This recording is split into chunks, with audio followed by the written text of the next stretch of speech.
All this kind of picking up on what Todd said was the need to be connected. And as a school, even a small school, we have a lot of committees, a lot of different groups that we need parent voices in. And that's kind of the foundational piece. The more parents we have that are part of our school site council, the more parents we have or attend their school site council if they don't want to actually be a member, that are part of our ELAC, that are part of our safety committees, that are part of our LCAP committees, all the various committees that we have to form throughout the year. We need parent voices. And we have some very active parents. We seem to see a lot of the same ones frequently, however. So it would be nice to spread that out and have more diverse parent voices, parents from different backgrounds, so that we can get a more complete picture of kind of what the parents need, what the community wants. So this is my open invitation to everyone that we have, and I'm going to send out an email this evening, basically inviting parents to attend school site council, ELACs. ELAC is the English Learner Advisory Committee, and also to be a part of a safety team. So we have, at this point, we need to have elections for our advisory, for our school site council.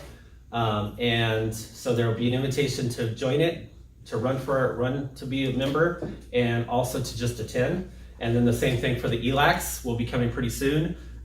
So getting everybody there to kind of help inform us about what's going on, it's important. Some of those jobs. So the school site council basically keeps track of our categorical monies, what used to be called categorical monies.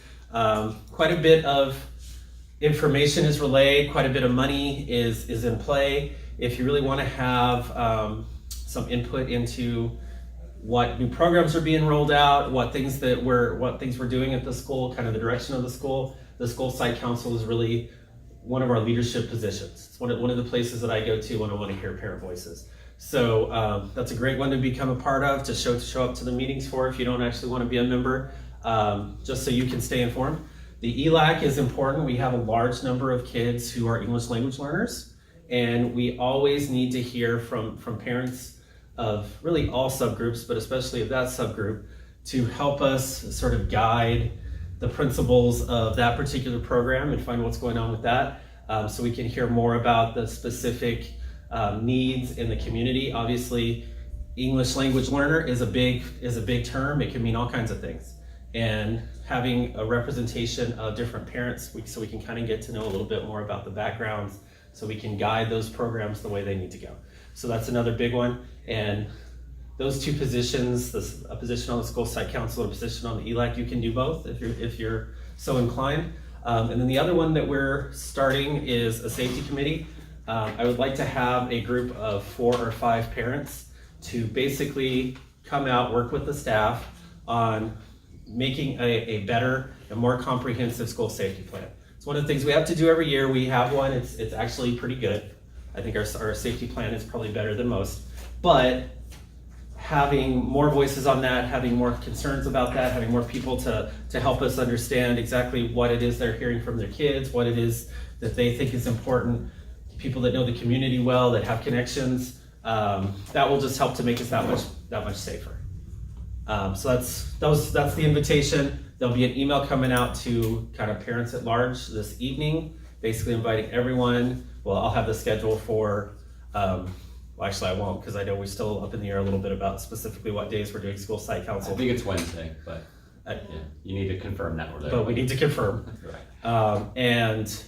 I'll give you the general dates and kind of the commitment. None of those things are a huge commitment. I mean, you're looking at an hour and a half a month kind of situation. Safety committee, probably it'll be an hour and a half. It will probably be about the same amount of time through the year, but it might be kind of dumped together in a couple of different months, because we're going to want to really put some work in on that.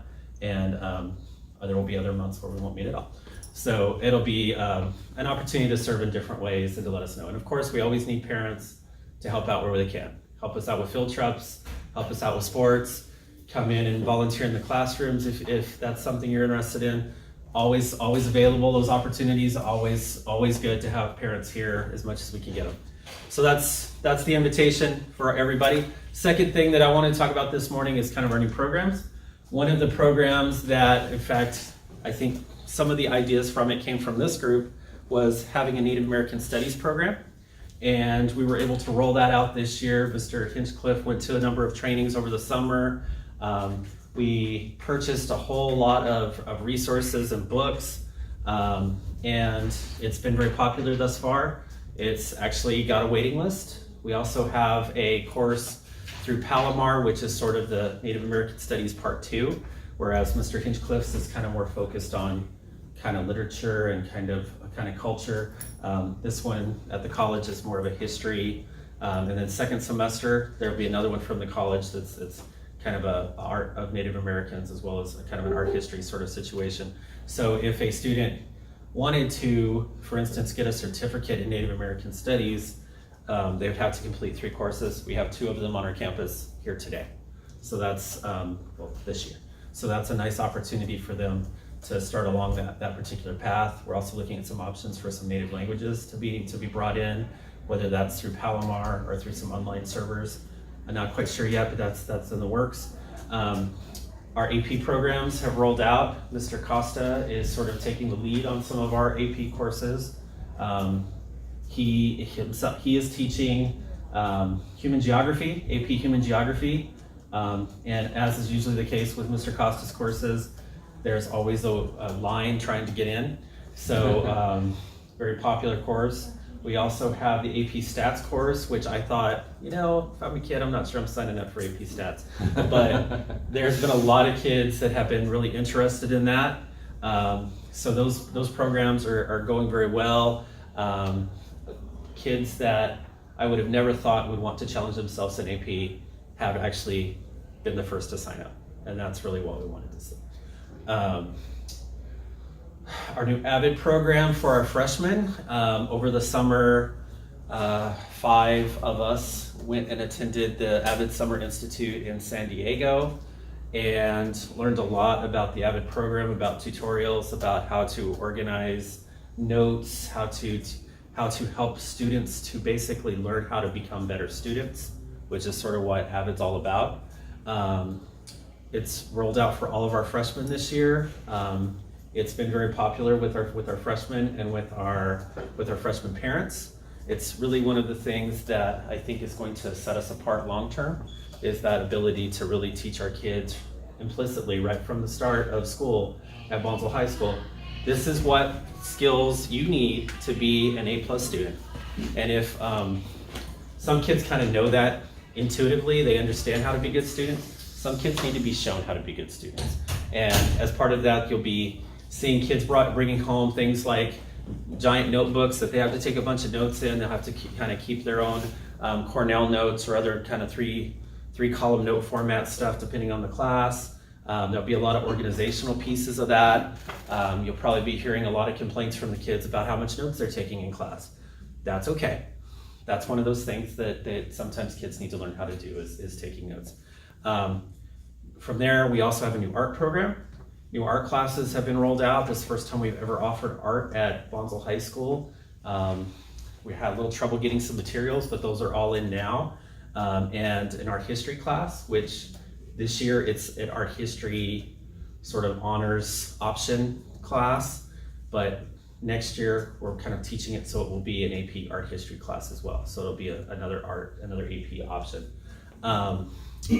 What else? A theater program that kind of developed from the theater program at the middle school with the new teachers, so that we all love Ms. Pecor, but she can't be in 25 places at once. So this is another opportunity to sort of expand theater to a more high school setting and have some performances that are more appropriate to high schools. So there will be 2 performances from the theater group this year. They'll do one in December and they'll be doing one April, May. And don't quite know what they're going to be performing yet. I know they have a couple of different things in mind, but they haven't really locked it down. I know I heard Footloose is an option. I wanted to Do Winnie the Pooh. I don't think Winnie the Pooh was an option, but It was an option. Footloose was an option, and then they were looking at maybe an Aladdin or something like that. I heard Hercules. and Hercules, are the two Hercules ones. might be one of those as well. So, and I know getting the plays and getting the rights to those plays is, something we're negotiating. They're quite expensive, actually. You gotta pay about $15 a person when you do a play. So that's been something we're trying to figure out how to fundraise for and what we're doing, but we've got it covered for the first play. So we'll try to have maybe a couple dollars to get in the first play to pay for the second play. The Avid, you wanted a freshman parent. Did you find someone? Thank you. already? Yes. And another parent opportunity is we will need a parent of a freshman to serve on an Avid site team. So again, that person could also be on the school site council. It could also be ELAC, but it would be nice to have a fresh face. And Yes, ma'am. you'll tell what is the requirement for that and the time commitment? Yes, that'll come out in the email today. Most of those things are about an hour a month to come to the meetings, and maybe just a little bit of stuff, kind of doing a little research at home and responding to emails, that kind of stuff, but not asking you for too much, but hopefully an hour and a half a month kind of thing. In most cases, unless of course we have some project, if we end up doing like the site like this, like I said, the safety plan, there might be a Saturday in there, just so we can sit down and actually knock some stuff out and really get to work on looking at things a little more in depth. For those that don't know about Avid, I'm obviously not everyone's a freshman parent, but I think it's a really amazing program from everything I've read. Is there more you can say about like the social? Yeah, and I think we've said this format before, but I know there's some new people here. So what Avid is it's basically, like I said before, it's a class that teaches kids implicitly how to be better students. And it does that by having a number of sort of the wicker strategies, they call it. So they teach the kids to be better writers. They teach the kids inquiry skills. They teach the kids how to collaborate better.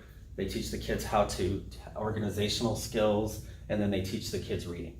And various strategies to basically improve and to be more efficient in their writing, in their inquiry, in their reading, and in a method that if the kids follow, utilizing collaboration that's very closely modeled on probably those of you that went to college when you had kind of your peers get together to study for something in the evening where nobody was really the lead, but everybody kind of brought something together. As part of that, we're going to be hiring some tutors that are college tutors that we're going to sit down with the Avid kids a couple times a week to really lead them in tutorials and teach them how to really make the most of their notes and what it means to study. One of the things that we probably take for granted is the kids know how to study, and that's not always the case. They're not always from homes where that's something that's been taught, something that's been valued. And so when we're sitting down and asking these kids, okay, you have an AP stats class now, you're gonna have to do 2 or 3 hours a week of studying for this class. What does that really look like? And it's probably not, I'm playing my Angry Birds over here, I'm watching television over there, and I'm also kind of trying to do a couple of questions as I do it. And certainly they know that's not how to do it, but they don't know how to do it. So one of the nice things about Avid is it's really research proven. It's been around for about 30 years. It's in, I think, every state these days. I think it's in 47 countries, something now. Large, it's very widespread. And the kids that go through Avid have much greater success rates as far as test scores, college acceptance rates, and college retention. So the data's strong on that one. And the nice thing about it too is there's a whole support staff that comes from the county to come into the classrooms to really kind of help us tweak how we're doing things to make sure that we're doing things exactly right in those classes. I think one other thing, since there are new parents here, to hear about the early high school or early college, high school kind of, because I think that is part, and if people listen to you, your first talk last year, then they would hear that, but a lot of parents might not have, so. Okay, so one of the things that Obviously, at this point, we're all aware that we're still on the Sullivan Middle School campus, and that's, you know, something we have to deal with for a while. But one of the things that we're working on is maybe having a co-location with Palomar. And all that hasn't been worked out. There's still a lot of red tape. There's still a lot of costs that we have to figure out, all that stuff. And it's probably not going to be something that's quick, and it may not even happen. But it's certainly something that's on the table, and something that both Palomar and our district are looking into. One of the things that I think that brings as an opportunity is the opportunity to really have a true early college high school. And what that means is that kids could be with us part of the day, go take some college classes part of the day, return, finish their day with us, and really kind of focus on getting those college credits early, you know, really starting in 10th grade year. One of the, at the school I was at before, it was an early college high school, and we were able to get about 50% of our senior class an associate's degree prior to graduating from high school. So when you think about that just as far as opportunity, these kids have a huge leg up over their competitors. Whether they go into the job field, they've already got their associate's degrees at 18, or they go into college, they've got 2 years of college completed, they've got a huge foot up over everybody else. From a parent perspective, that's something like $35,000 that you'd be paying in tuition had you just sent them off to a four-year university and just started paying for the cost of their tuition. So there's a huge savings for everybody involved, and also for those kids who may not come from families that have access to college or have a lot of college, that provides them an inroad. So as a high school student, you're getting some college credit, and there's a lot of good research that says that kids get over about 9 to 14 credits. Their likelihood of completing a four-year degree increases by something like 85%. So getting kids just a few credits while they're in high school is going to make getting through college that much easier. Something psychological about, well, I've already gotten this far, it's hard to turn back, you know? And I think that there's some great successes that can be brought from that. Also provides for a lot more diversity. So, you know, as a small campus, we can't offer every possible class, but Palomar can offer an infinite number of classes, or virtually an infinite number of classes. And so it gives the kids the opportunity to take things that are much more in their interest levels. We have kids right now that are taking themselves, or the parents are taking them to different college classes that are taking things like ASL and psychology and business classes that we just don't have the staffing to do. And those are the kids whose parents can't take them to the college throughout the day. But if we were actually on that campus, all of our kids could have access to that. Now, short of us moving, the other possibility is busing. So one option that's sort of been discussed is that we could have 2 or 3 buses come from here, take kids to Palomar, and bring them back, and give kids opportunities to take classes that way. So that's another sort of model of early college that we could be pursuing that would really offer a lot more to our kids. At that point, every class that they're taking at the college has weighted GPA, has college credits involved, and it's essentially like taking a whole bunch of what would amount to an AP exam as far as our AP courses, as far as college entry is concerned, because they're getting college credit as they're going, they're getting all this high level rigorous stuff, and there's something psychological about what it is that kids take when they're actually being successful in college courses, because they can say to themselves, you know, I'm a college student. And so that's different than I'm just another high school kid, you know, and there's something they can take pride in. And then one of the other things about it is, even if you just take a couple of classes, parents, grandparents, relatives, everybody really gets impressed and gets excited about the opportunities that these kids have. You know, when at graduation last year, we had a couple of kids that got their certificates for completing some of the college courses here, and you know, you could hear grandparents in the audience. Oh, they're so smart, you know, they're only 17 and 18, and they have all these college credit already taken. And you know that has to improve relationships with the family. and you know that makes things better at home. And you know that gives the kid pride, and that kid is gonna go ahead and go off to the four-year university and finish. And so taking all those things into account, the more college we can offer, the better off it is for the family, the better off it is for the kids, the better off it is for the school. So that's certainly the direction we're headed. And there are all kinds of options there. They don't necessarily all have to be four-year degrees. There's vocational choices. They could be taking things like auto mechanics. They could be taking things like welding that we just don't have the resources to be able to offer at a school, or any high school, that they can offer at Palomar. Potentially things like fire safety, start heading towards, like, if they want to become a fireman, or even some of the courses that would lead them towards becoming a health tech, or these kinds of things. So if they wanted to go into nursing at some point, just the possibilities there are endless. And that's a great way to really use our leverage as a high school to get the greatest amount of resources for our students. Excellent. I'm a big proponent of it because my son took biology between 9th and 10th grade in summer school, and then he took psychology again this summer, and he got a B last year, and he got an A this summer. So that's over an A.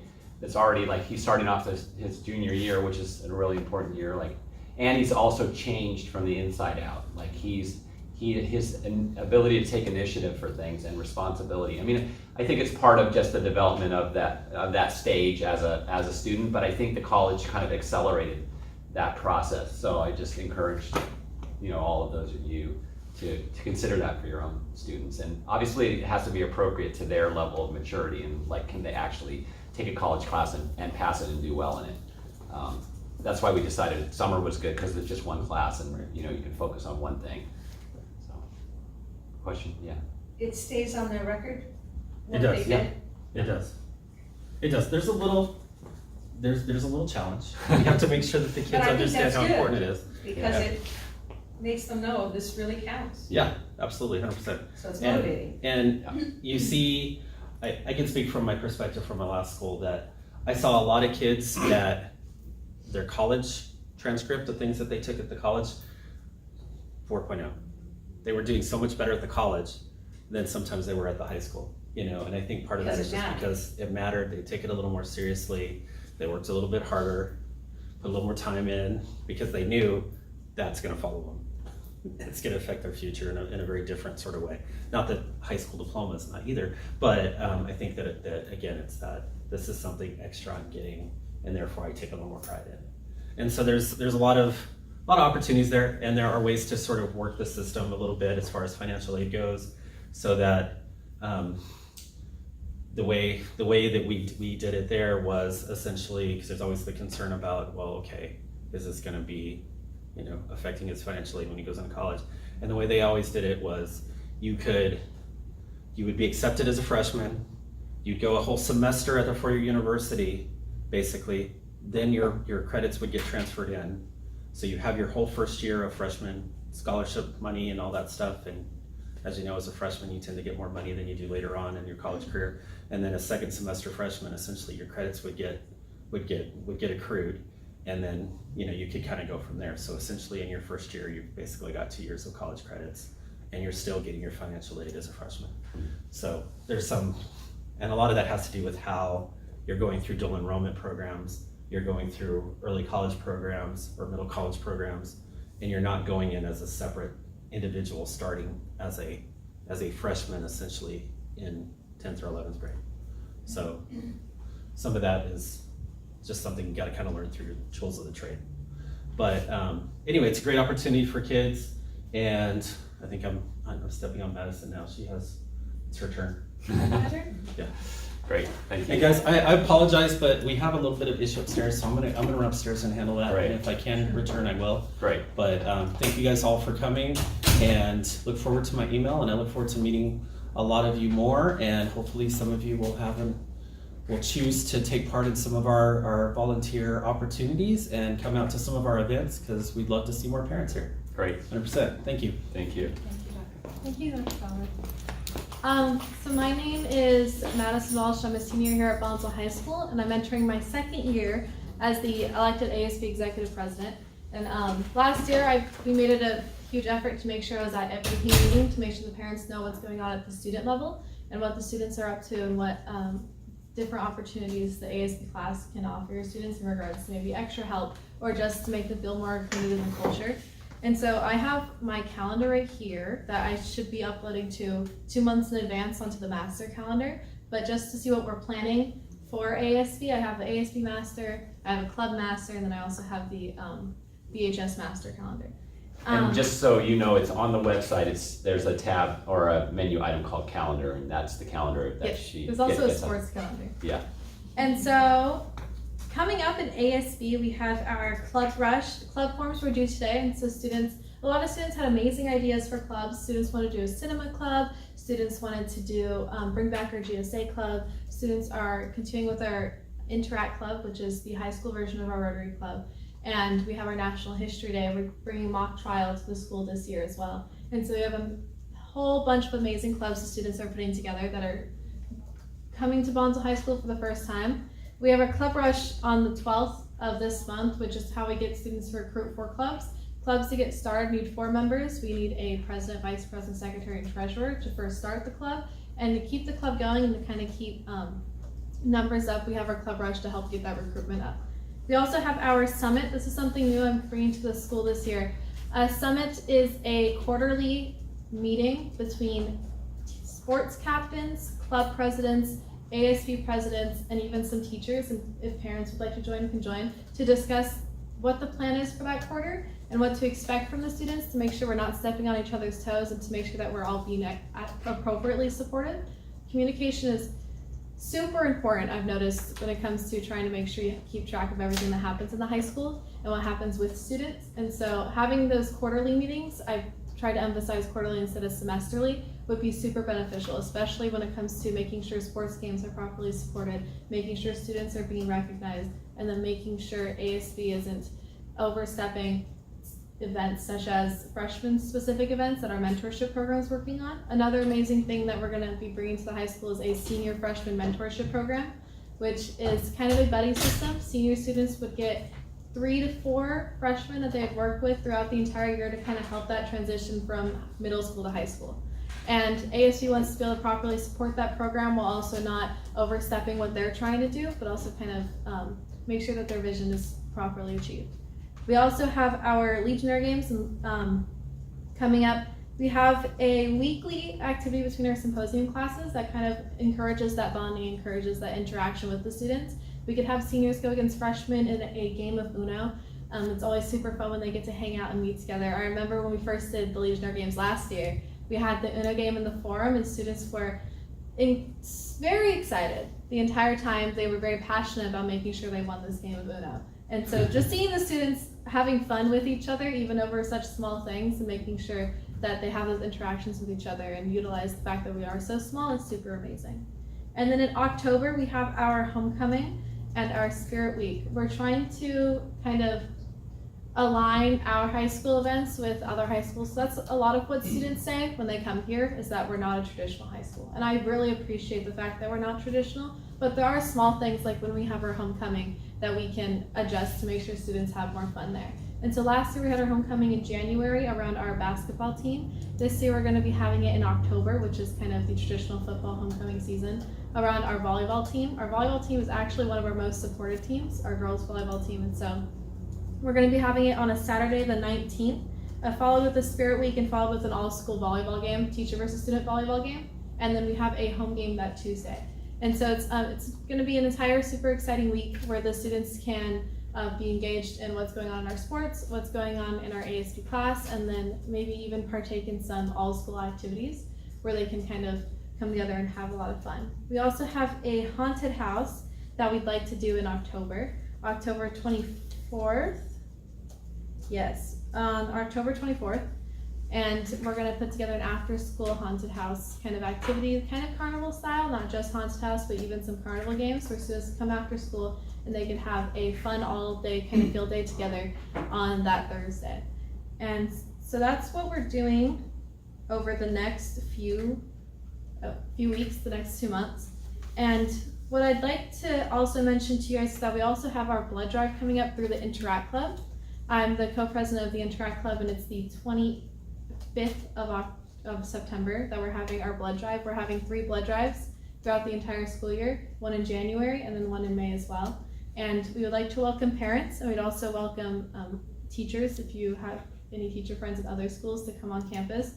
We will be having a sign-in sheet, and you will need a visitor's pass since we are still closed to campus. So when you do come on, you need to make sure you are kept track of. It'll be in our multi-purpose room from 8:30 to 1:30 because we need it cleared out by 2:30.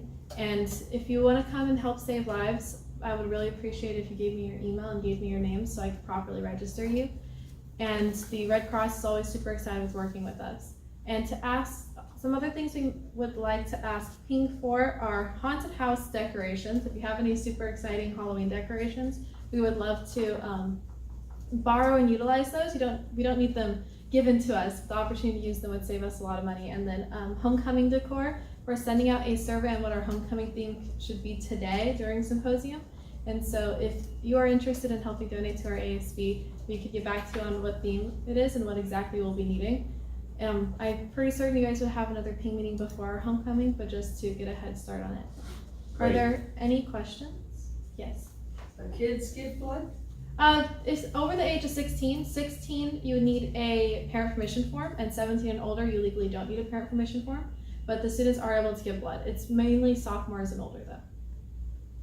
And we have a chart on how much you need to weigh. Women are we had a meeting with the Red Cross representative yesterday, and she emphasized that women are ones that typically have low iron and they typically need higher blood content because they are more prone to fainting. And so if you're below, say like 4'3", you need to be 150 pounds. And if you're 5'6" and over, you need to be at least over 110 as a someone under the age of 18. So as a high school student, they put a lot of attention specifically towards women. That's what they emphasized to me at the meeting, because lower iron and more likely to fainting. And so they want to make sure that you're properly taken care of and you run into less obstacles. And they do provide drinks and water and snacks after you give blood. And so they have a 15-minute recovery period that they provide the students with. Did you have a question? Do you have a goal for how many people you're trying to get out here to donate blood? It's not okay if you don't. I'm just curious if you do, so we can support that. For our first one, I was going to kind of gauge, and I don't want to set a goal too low or too high. Yeah. But I would like at least 40 people total at the bare minimum, because we do have our blood drive people here for a few hours out of the day, and I think we could properly support 40 people, and I think it would make sure that it's a successful event. And a lot of the blood that is donated can't even be used later on. They do your initial iron testing, and maybe you had too low of iron later on that didn't catch, or something was wrong with another issue, and so a lot of blood that's donated can't even often be used even after it's been taken because of some reasons. And so the more people we have that donate, the more likely we are to help save lives. And so if you would like to come, it's from 8:30 to 1:30, September 25th in the Yes. Do you actually advertise for the blood drive? Yes. We just got flyers yesterday. I had a meeting with Hilda Annis, our Red Cross kind of area representative, during symposium yesterday, and she provided us with a bunch of materials. We have appointment cards, we have flyers, we have banners, we have arrows that we could put signs up along Lilac Road that can kind of direct people down here if they'd like to come. And so we just need to get on sending those out. So we did just get those yesterday, but we do have advertisement that we could email to Ping, and we could also share at other schools and at the high school as well. Any other questions? Yes.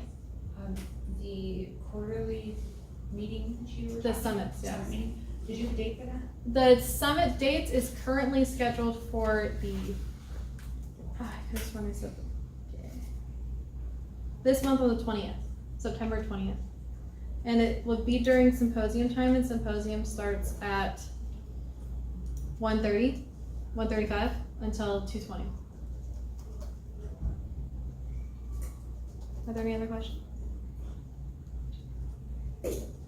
Okay, thank you. I have to Thanks, go to Madison, my for honors your- calculus class. Okay, thanks for your leadership. So that pretty much wraps up our meeting unless anyone has any questions. Yeah. Oh, I'm sorry, Bonsall Education Foundation. Sorry, Jen. Oh, no worries. No worries. I looked at you and I'm like, Hey, good morning, everybody. My name is Jen Leung, and I'm with the Bonsall Education Foundation. In the past, we have raised funds in a variety of ways, but it usually came down to the 6 board members who were holding events or whatever. We didn't solicit parent donations most of the time. We did early on in our career. We're a 10-year-old foundation now, and we take care and help the 5 schools within our district. And you, I'm sure, have heard that all districts are suffering from budget cuts, but small school districts really suffer, and they have to be very creative in how they use the funds that they do have. What we're doing this year, we've got a new fundraising model on our website, which is bonsallschools.org, and I do have a flyer that I can pass out to everybody. So bonsallschools.org, there's a button for each of the schools on the front page, and what we're hoping to do ideally is to raise $25 per student, so that if you have a student in Bonsall High, if you could donate $25, that goes, and it has it on the page. So for Bonsall High School, I think our goal is $8,750, and of that we've raised $325. How we're using those funds is totally up to the schools. We will let them know, okay, you have $2,000. A teacher will fill out a form, a teacher request form. That form goes to the administrator, so in this case Dr. Fowler, and he would approve the expenses. That teacher would either purchase those items and get reimbursed from us, or BEF would purchase those items. The money stays with us. It does not go to the district. We've done that in the past, in the recent past even, and we're following up on some monies that we have donated to the district to make sure that they were spent for what we were told they were going to be spent on. Anyway, if you go to Bonsall High School's page, Dr. Fowler and the teachers wrote down specifically where they would use those funds, and it's just a great way. It puts the responsibility on all of us instead of just 6 people in the whole district. And I think it's a much more sustainable model as we go forward. And we're always looking for other people who are interested in joining our team, of course. We had our first meeting last week, and it was here on campus. Our next meeting is actually the first Tuesday of October, which I can't think of the date right now. And I think the location is going to be at Bonsall Community Center. that is October 1st. October 1st, so Tuesday, October 1st, 6 o'clock at Bonsall Community Center. We also do an after-school enrichment for kids. I actually do not have the flyer with me right now, but I sent it out in the ping. There's you? there's Thank two you. upcoming events, and one of them is Vanessa's Financial class. Yes. And then the other one is a course on SAT prep, That's right. test prep. Yeah, That's right. yeah. Those are the And two. my daughter took the financial literacy class last year, and it was really good. She really loved it. So look into those two for your kids if you want to. And I can't think if I have anything else regarding BEF. Does anybody have any questions regarding that? Well, I was going to just ask you to share a little bit about what the kinds of things the money go toward. I mean, I know it's on the website, but just from your experience and the kinds of, Well, I mean, since this is brand new, Yeah. every school's going to use it differently. yeah, I can't exactly remember all the things that Dr. Fowler mentioned, but he's got like 5 lists. You know, Okay. it could just be supplies, teacher grants for specific things they might be doing in their classroom. right. I know at Sullivan Middle School, they just started a CTE class, so they're looking to gather more supplies for that. Right, So right. every school's gonna be different. I was trying to put it in my calendar, I just wanted to confirm, you said the BEF meeting is October 1st Tuesday at 6 p.m. at 6 in the p.m. community center. Community Center. Yeah, I will confirm it, yes. And what's the time commitment for that, the BEF volunteers? Well, you know, going to the meeting is really just about finding how things are going. Because we're we're changing it up this year a lot. We used to do Jingle Rock, or we've done Jingle Rock. It's been a big district-wide fundraiser. We're not going to be doing that this year. We're going to let each school have their own kind of holiday festival. But we are planning on doing something in the spring. We just do not know yet, and we will be talking about that at the October meeting. And you've sponsored in the past the Farm to Table events too? Farm Hosted to this? Table, Yeah. that benefited mostly Sullivan Middle School. Our big events person has moved on, and it's daunting to think about. Taking something on like that. Yeah, it really is. It really is. Yeah. The only other thing I wanted to mention is that on Tuesday, I'm gonna be going to Panera in the morning. I'm gonna get like 3 dozen bagels and some juice and cream cheese, and I'm gonna be bringing it here for the staff for breakfast. And if you're at all interested in giving me $5 to make that happen, I'm gonna confirm that with Kara. That Tuesday morning is good for the staff. In the past, we've tried to welcome them somehow, especially we tried to do it like on back to school night where we brought them dinner or something, and that just didn't happen this year. But I just wanted to do a little breakfast and bagel and welcome them. I know the teachers and the administrators have worked super hard over the summer to bring in all these new classes that Dr. Fowler was explaining. And we just like to show our appreciation, and we try to do something at the holidays, we try to do something at Teacher Appreciation Week in May. Anyway, so just let me know if you're interested. I think that's great. Thanks, guys. So I think that's it, unless any of you have any questions for me. Yes. Well, I just have a real quick question. I know, like what Jen's offering to do for the teachers, we can't raise money and have it in a situation for the students. That's correct. The Parent Information Networking Group, we don't have a separate GoFundMe would be not allowable. I don't know about that. I think if you can organize a GoFundMe as an individual, like if you wanted to organize a GoFundMe or together, we couldn't do it as Ping, but we could, tell people this is the GoFundMe page, and I can double check on that. I mean, not to complain, but if it's just like the same room, always throwing in the money, it's old. It's hard to be the same people contributing. Yeah, And this you really can't do that much. Yeah, I understand, and there are people that will watch this video. I mean, usually the video gets watched at least by 50 other people, so that it spreads, and people read the notes as well. That's why I record it and send it out so that it isn't just these people. Now, there are, as Dr. Fowler said, a certain limited number of people that really seem to do most of the work, and that's what we're trying to change.